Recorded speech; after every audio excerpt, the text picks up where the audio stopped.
back to our channel. So today we'll be reading Disney Pixar's Monsters, Inc.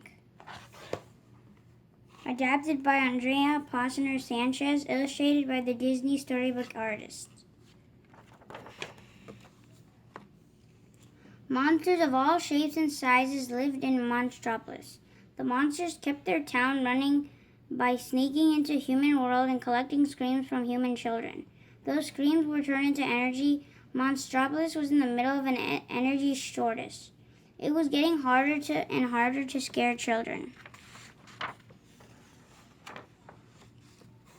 Scully and his best friend Mike worked at Monsters, Inc. Scully was a scarer and Mike was his assistant. Together they collected more screams than any other scare team. Randall also worked at Monsters, Inc. He could blend into any background, making himself practically invisible.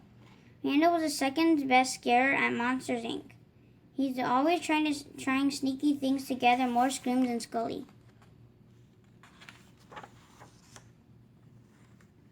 One day, Randall, Scully, and the other scarers stood in front of a row of doors, ready to start work.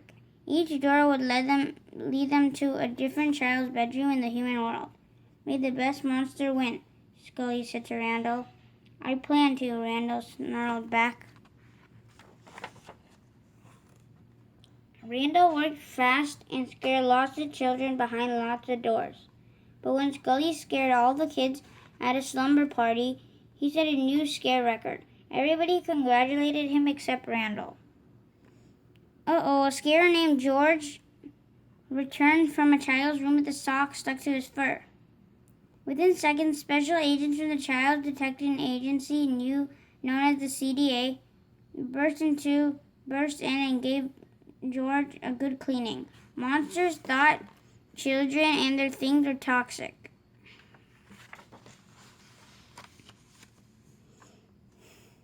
After the workday ended, Scully noticed that a children's door was still out on the scare floor.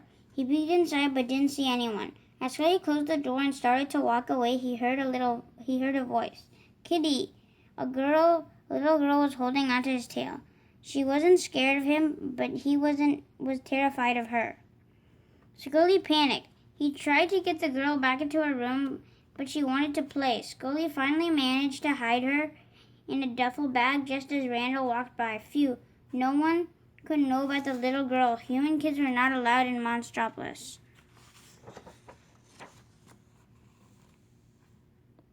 Scully's secret didn't stay hidden for long. When he stopped in a restaurant to tell Mike what had happened, the little girl got out of the bag. All the monsters in the restaurant screamed. Luckily, Mike and Scully whisked the girl away before the CDA agents arrived. With no other plan to go, Mike and Scully took the little girl back to their apartment. Mike put on all the protective gear he could find, but Scully was starting to think that maybe the girl wasn't dangerous after all. And a very strange thing happened whenever she laughed. All the lights glowed brighter than ever. The next day, Mike and Scully dressed the little girl up like a little monster and went to work. Everybody at Monsters, Inc., including the boss, Mr. Waternose, believed that the little girl was a monster child.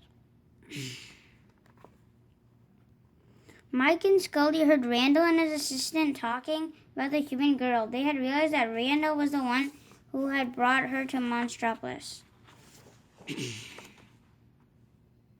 Mike and Scully rushed to the scare floor. Mike tried to send the girl through the first door he saw, but Scully stopped him. This isn't Boo's door, Scully said. Mike was shocked. Scully had named the kid. Boo wandered away while the two friends argued. As they searched for Boo, Mike and Scully discovered that Randall had a plan to solve the energy shortage. He was going to use a machine to suck all the screams out of Boo.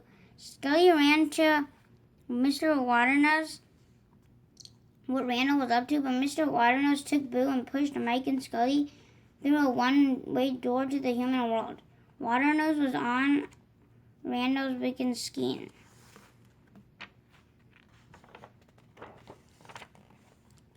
The monsters ended up on a snowy mountaintop.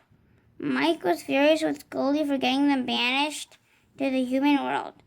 but Scully was worried about Boo. He quickly made a sled and sped down the mountain to a nearby village. Soon he found a kid's bedroom door and raced back into the monster world. Scully arrived at Monsters, Inc. just in time. Boo was already attached to Randall's machine. Scully smashed the machine and ran off with Boo. Mr. Waternose ordered Randall to get the girl back. After a wild chase, Scully and Mike and Boo escaped from Randall. Then they tricked Mr. Waternose into talking about his evil plan. The CDA agents heard every word and took Waternose away. Boo was safe. Mike had Boo's door waiting on the scare floor. Scully tucked Boo into her room and tucked her into her bed. "Nothing's coming to scare you anymore," he said to the little girl. "Goodbye, Boo." Scully became the new boss at Monsters, Inc. thanks to Boo.